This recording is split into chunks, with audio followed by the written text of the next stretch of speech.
we invite you all to come to our 4th of July event at the United Labor Center in Minneapolis. Starts at which one?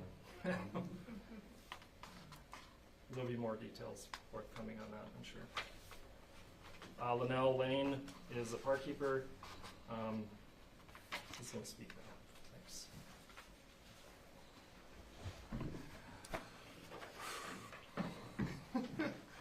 Good afternoon. I'm Linnell Lane. I'm a park keeper at the park board. I've been here for 10 years, a little over 10 years. I've been 5 years in maintenance and 5 years in forestry. So, and that's the gist of our membership in our union. I don't want to strike. I am upset that we're going this far, that they are disrespecting us this much to want us to strike. They're pushing us, but at the same time trying to scare each and every worker from striking. We deserve a lot better. We put our life on the line just like everybody else out there. We fought out there during COVID and George Floyd. You know, when you think about it, that happened in Minneapolis and that spread it across the world. And we was the heart of it. And we worked hard every day dealing with unhoused people that needed help. I don't live paycheck to paycheck, but I have been living a paycheck behind living paycheck to paycheck. The treatment that we've been getting lately, the disrespect, the way they yell at us, the way they threaten to demote us, is scaring our people. And I'm telling our union brothers and sisters, stand together, and we should come out on top.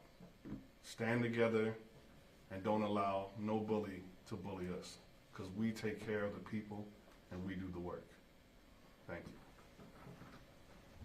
We'll open up for questions. What do they say to you when you go, you just want respect, you just want to be paid? This is the #1 park system in the country.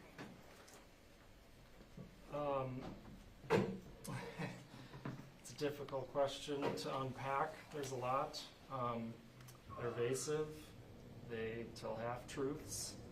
I mean, they acknowledge our work with a hot dog maybe once a year or something, yes. Right?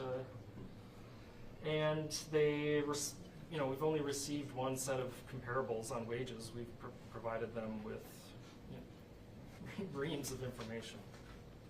And they've given us one sheet that compares us to seasonal part-time positions or positions that are not equivalent, like a custodial position. So it is, it's disrespectful to even have that put in front of us, given the scope and complexity of the work that we do. So, are you able to go into detail, like specifically what you're asking in terms of wages or benefits? Sure, I can share. I brought some background information that I'm willing to share. We are asking for our initial ask is a $5 market adjustment, which is reasonable compared to what the data shows.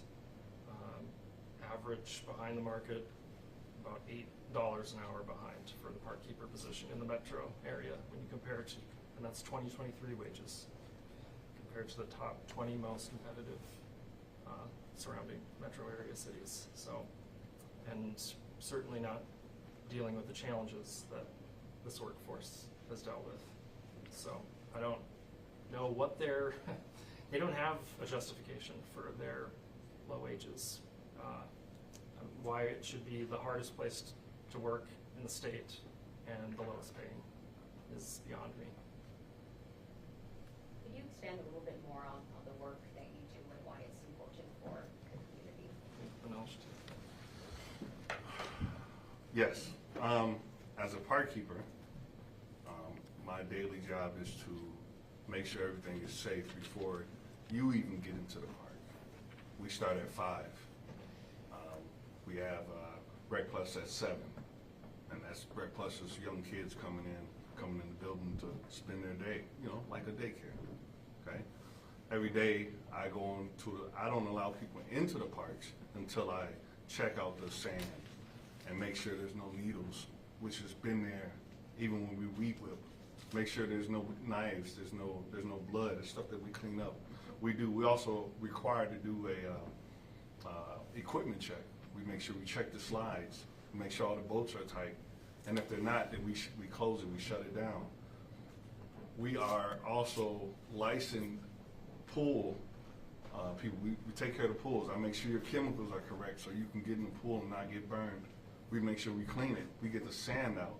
We make sure there's no glass. If there's glass, if there's diarrhea, if there's any feces, we gotta drain it, clean it out, and then fill it back up, make sure the chemicals is right again. We clean, we pick trash. We are the ones that put down the lines for your baseball games, for your soccer games, for your flag football. We make sure your nets are right. We do a lot.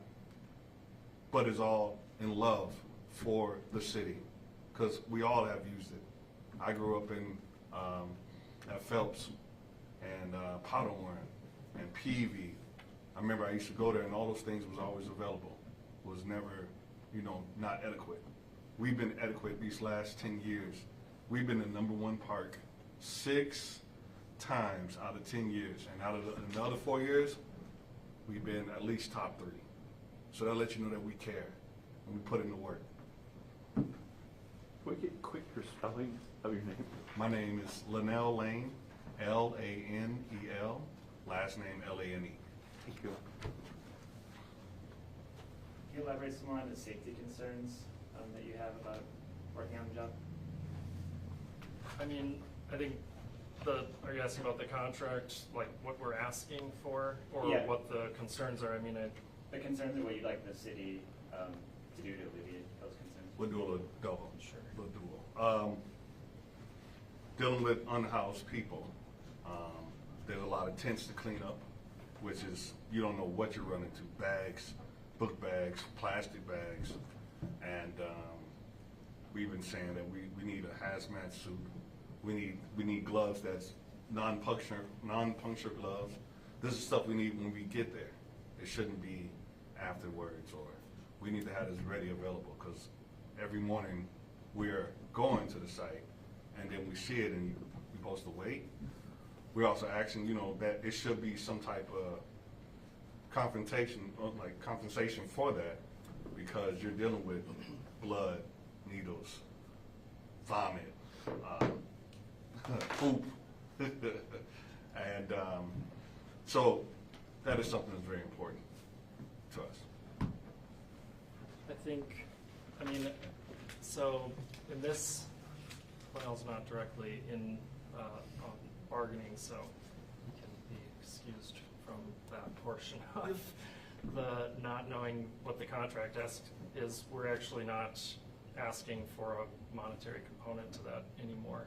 We simply would like to give workers the tools to make work safe, and protect them from retaliation for bringing forward concerns about safety hazards, be able to request a risk assessment and stop the work in progress until that has been completed. And the park keepers deal with a lot, certainly. I would also mention the work that arborists do. It's one of the most dangerous jobs you can have. They work around energized conductors. There's a lot to say about that. We've been trying to get standard operating procedures in place around working around electrical hazards, and that has been just a fight for years, really. And so these wouldn't cost the city or the park board, anything. It wouldn't disrupt the work. They should want to keep their workers safe. But yeah, I mean, they have refused to engage in a meaningful way with those. So it's not really monetary, it's really about safety and working conditions that you're really concerned about. Exactly. So they offer offer anything in response to the concerns of Pacific? Yes, I mean, they proposed counter language that would make it the line employees' responsibility and that they would be subject to discipline if they didn't report something. So, really bad faith. You know, we're asking for them to be protected and have the right to bring a complaint forward, and they responded and said you'd be subject to discipline if you don't. How big is the rank and file? How many workers? We represent over 300 parks employees, including seasonal staff as well. And that's how many who will go on strike? if this Correct. happens on the 4th, okay. This is the busiest time of the year, parks are really full on the 4th of July. What do you have to say to the citizens of Minneapolis, and how can they help you in your cause? We just ask for their understanding, you know. We don't want to do this, but, you know, it's the park board that's forced us into this situation. So you can support us by joining us on the picket line.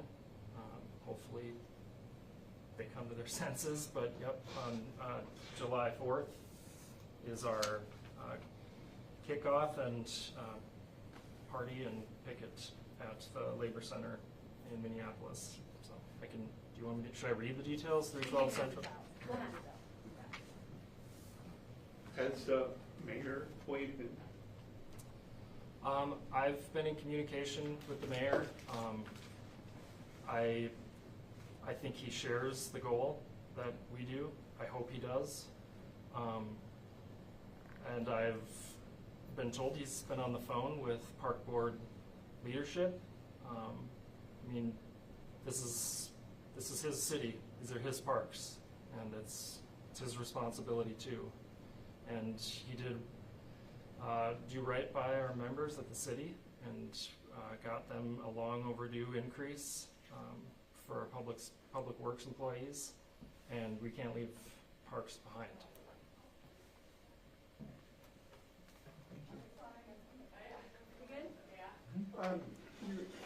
You've called the strike for 1 week. Yep. Can you talk about the reasoning or strategy behind that? Right. Yeah, I mean, we know this is a busy time of year, the busiest. We love our parks. Management might not care about the workforce and seem to not be concerned about our parks, but we do, and we want to minimize the disruption to the residents as much as possible. Hopefully that's by not having to walk at all, but that's the idea with limiting it to 1 week. And hopefully that's enough, but if it's not, then you reserve the right to file another strike notice. You hoping there's 11th hour negotiations, they come and say, hey, let's just sit down and talk before the 4th? I hope they'll agree to sit down at the table again, yeah. I told them I'd clear my calendar.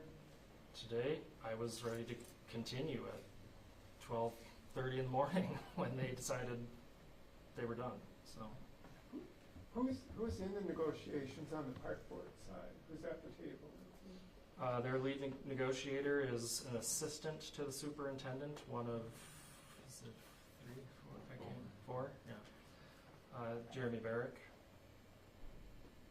And he is the one who communicated to me that they wouldn't be coming back to the table again. And is the superintendent of parks ever at the negotiations?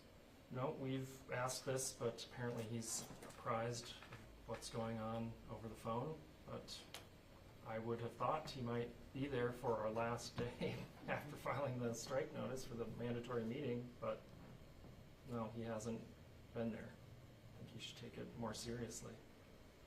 And what about any park board members, the elected park board members? Do they ever sit in on the negotiations? No. You know, have park workers in history ever been out on strike? Not that I'm aware of. No. And this is, yeah, I mean, this is a long time coming. This isn't just the last couple of years. This is really decades-long sort of erosion of benefits and the degradation of the sort of value and benefit of this position. I mean, people used to line up out the door to get these, they were coveted jobs, and we just haven't caught up. Executive positions have outpaced inflation over the past 20 to 40 years. I have a summary of that I can provide, but our positions have not. All right, thank you, everyone. We're gonna wrap.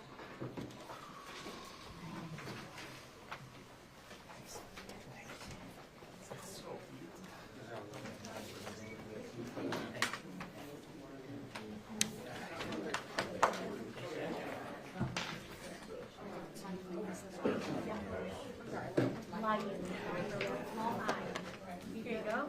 Okay. Thanks for coming. Thanks for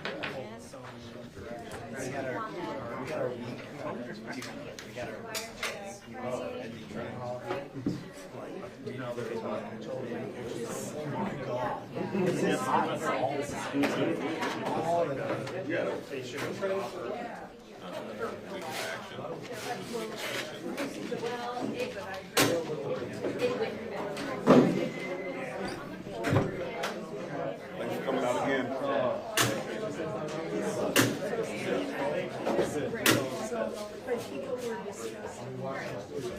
Count